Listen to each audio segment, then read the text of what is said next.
అన్న ఏది నమ్మడానికి లేదు. టు బి ఫ్రాంక్ చెప్పాలంటే జానీ మాస్టర్ తప్పు చేసిండా లేకపోతే అమ్మాయి తప్పు చేసిండా అంటే ఒక క్లారిటీ మీద లేము. టు బి ఫ్రాంక్ ఎందుకంటే వాటిని డిసైడ్ చేయడానికి మాకు న్యాయ వ్యవస్థలనే, పోలీస్ వ్యవస్థలనే, కోర్టు వ్యవస్థ ఉంది కాబట్టి సో మన గవర్నమెంట్ వాటి పని చేసుకుంటూ పోతానన్న ఫీలింగ్ ఉంది. కానీ ఒక క్వశ్చన్ చెప్తానన్న, నాకు 2 విషయాలలో జానీ మాస్టర్ తప్పు అనిపించింది. ఒకటి ఏంటంటే అన్న, జానీ మాస్టర్ ఇష్యూ అయిన తర్వాత ఇప్పుడు అంత పెద్ద ఇష్యూ అయింది, మన ఇండస్ట్రీ పెద్దలందరూ కూడా వచ్చి జానీ మాస్టర్ తప్పు చేశాను అని చెప్తున్నారు. కానీ ఎందుకు జానీ మాస్టర్ ఎందుకు మీడియా ముందుకు రావట్లేదు? ఈవెన్ తన మీడియా ముందు రాకపోవడానికి భయమైనప్పుడు సోషల్ మీడియా ఎందుకు రావట్లేదు? ఈరోజు వాళ్ళ వైఫ్ కూడా కేసుకు వెళ్ళింది, పోలీస్ స్టేషన్కి వెళ్ళింది. ఇంత పెద్ద ఇష్యూ అయినప్పుడు కూడా జానీ మాస్టర్ ఎందుకు రెస్పాండ్ అవ్వట్లేదు? తప్పు చేసిన కాబట్టి భయపడుతున్నాడా లేకపోతే ఎందుకు మీడియా ముందు రావట్లేదు? నాకు సస్పెన్స్ మారింది. ఇంకోటి ఏదైనా తను జనసేనకి స్టార్ క్యాంపెయినర్గా పనిచేసిండు, అంటే లైక్ ఒక డ్యాన్స్ కొరియోగ్రాఫర్గా చాలా బాగా చేశాడు. కానీ ఇక్కడ చూసిన జనసేన లాంటి ఒక పెద్ద పార్టీ కూడా తన ఒక ఇష్యూ అయిందనగానే స్పాట్లో సస్పెండ్ చేసింది. సస్పెండ్ ఏం కాదు కానీ పార్టీ కార్యక్రమాలకు దూరంగా ఉండమని ఒక నోటీస్ ఇచ్చింది. జనసేన పార్టీ అంతా సీరియస్గా తీసుకోండి కాబట్టి నిజం ఉండొచ్చు మన ఫీలింగ్ కలిగిందన్న. ఇంకోటి ఏంటంటే ఇక్కడ జనసేన మన జానీ మాస్టర్ మీద ఈ రకంగా కొన్ని ఏంటి అనిపించింది. కానీ పాజిటివ్ అనిపించే విషయాలు ఏంటంటే ఆ అమ్మాయి ఏమైతే అమ్మాయి మధ్యప్రదేశ్ నుంచి వచ్చింది, తను కొరియోగ్రాఫర్ అసిస్టెంట్ చేసింది.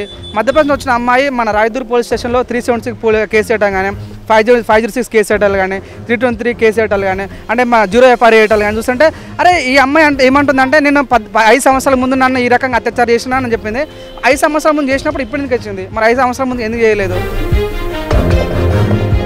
తను ఇంకేమంటుంది, నన్ను కాకుండా చాలామంది అమ్మాయిలను వాడుకున్నాడు, అత్యాచారం చేస్తున్నాడు. నిన్ను కాకుండా వేరే అమ్మాయిని చేసినప్పుడు వేరే అమ్మాయిలు ఎందుకు రావట్లేదు? అదొక పాయింట్ కలిగింది. ఇంకొక FIRలో చూసినప్పుడు కూడా ఏంటంటే జానీ మాస్టర్ వాళ్ళ వైఫ్ కూడా నన్ను ఇబ్బంది పెట్టింది, నా పైన దాడి చేసింది అని ఆ రకం చెప్తుంది. సో నిజంగా అనిపించింది తను ఏమన్నది అంటే జానీ మాస్టర్ వాళ్ళ వైఫ్ జానీని పెళ్లి చేసుకోవాలంటే నువ్వు క్రిస్టియన్ ఉన్నావు కాబట్టి, సరే నువ్వు వేరే క్యాస్ట్ ఉన్నావు కాబట్టి ముస్లింగా మారని చెప్పాను. సో నాకు అనిపించింది ఏ భార్య కూడా తన భర్తకి వేరే అమ్మాయితో తిరిగిన ఏ భార్య చెప్పదు, ప్రపంచంలో ఏ భార్య చెప్పదు. కానీ జానీ మాస్టర్ వాళ్ళ వైఫ్ చెప్పిందంటేనే కొద్దిగా నమ్మబుద్ధి కావట్లేదు. సో ఈ రకంగా అమ్మాయి తప్పు ఉంది మన ఫీలింగ్ కలిగిందన్న. సో ఇక్కడ ఏంటంటే ఇక్కడ అమ్మాయి తప్పు కనిపిస్తుంది, ఇక్కడ జానీ మాస్టర్ తప్పు కనిపిస్తుంది. ఈ 2 విషయాలు పక్కన పెడతాను. చాలామంది మీడియా వాళ్ళు కావాలని పెద్ద పెద్ద శాటిలైట్ ఛానల్స్ వాళ్ళు కూడా కావాలని దీన్ని పవన్ కళ్యాణ్ కంటగలుగుతున్నారు. పవన్ కళ్యాణ్ శిష్యుడు జానీ మాస్టర్ రాసలీలలు, జానీ ఏంది నీ పని, నీకు ఇదే నేర్పిండా పవన్ కళ్యాణ్ సంబంధం ఏందన్న నాకు అర్థం కాదు. చూడండి చాలామంది కూడా పవన్ కళ్యాణ్ శిష్యులు మన ఫ్యాన్స్ అంతా ఇంతే ఉంటారు. అరే దొరికిన సందు కదా అని వైసీపీ నాయకులు కావాలని చాలామంది ఈ రకంగా మాట్లాడతారు. ఇది పర్సనల్ మ్యాటర్ అన్న. జానీ మాస్టర్కి అమ్మాయి జరిగిన పర్సనల్ ఉందో లేదో మనకు తెలియదు.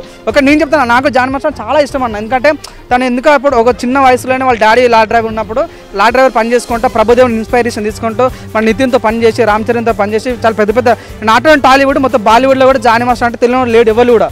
సో నిజంగా నాకు అనిపిస్తుంది, నాకు చాలా ఇష్టం జానీ మాస్టర్ అంటే. ఈరోజు నిజంగా యాజ్ ఏ ఫ్యాన్గా జానీ మాస్టర్ తప్పు చేసి ఉంటే మాత్రం తనకి శిక్ష చేయాలని నేను కోరుకుంటున్నాను. 100% పాపం ఉన్నాను కాదన్న, తప్పు చేసిన వ్యక్తి ఎవరైనా సరే తను ఎంత పెద్ద స్థాయిలో ఉన్నా కానీ కింది పడాల్సిందే. కానీ తప్పు చేయకుంటే నా రిక్వెస్ట్ అన్న, తప్పు చేయకుంటే అమ్మాయి ఈ మధ్య చూస్తున్నామన్న రాస్తూరం లావణ్య మ్యాటర్ ఇది సేమ్ ఇంతే జరిగింది. అక్కడ మనం స్టార్టింగ్లో ఏమనుకో లావణ్య మంచిది అనుకున్నాం, కానీ ఈరోజు తెలిసింది అంటే లావణ్య తప్పని తెలిసింది. ఈరోజు కూడా జానీ మాస్టర్ మీద ఎవరైనా వెనుకండి సపోర్ట్ చేస్తారా లేదో తెలియదు. కానీ ఒకవేళ అమ్మాయి తప్పుంటే మాత్రం దయచేసి అమ్మాయి మీద పరువు నష్టం దాయం వేయాలి. ఎందుకంటే జానీ మాస్టర్ చాలా నష్టం జరుగుతుంది. దయచేసి ఈ రకంగా ఉందన్న.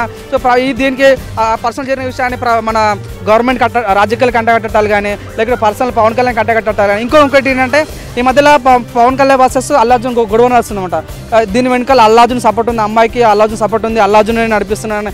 ఈ రకంగా ఎందుకు రాస్తారో నాకు అర్థం. అంటే యూట్యూబ్లో కానీ ఎక్కడైనా ఎవ్వడో ఏదో రాస్తారన్న. దయచేసి నేను రిక్వెస్ట్ చేస్తున్నా, వాళ్ళ పర్సనల్ విషయాన్ని గవర్నమెంట్ చూసుకుంటుంది, పోలీస్ వ్యవస్థ చూసుకుంటుంది, కోర్టు వ్యవస్థ చూసుకుంటుంది. దయచేసి వీళ్ళ మధ్యలో ఇంటర్ఫేస్ కావద్దని మర్చిపోతున్నా. మెయిన్గా పవన్ కళ్యాణ్కి ఇంటర్ఫేస్ చేయొద్దని మర్చిపోతూ కోరుకుంటున్నాను.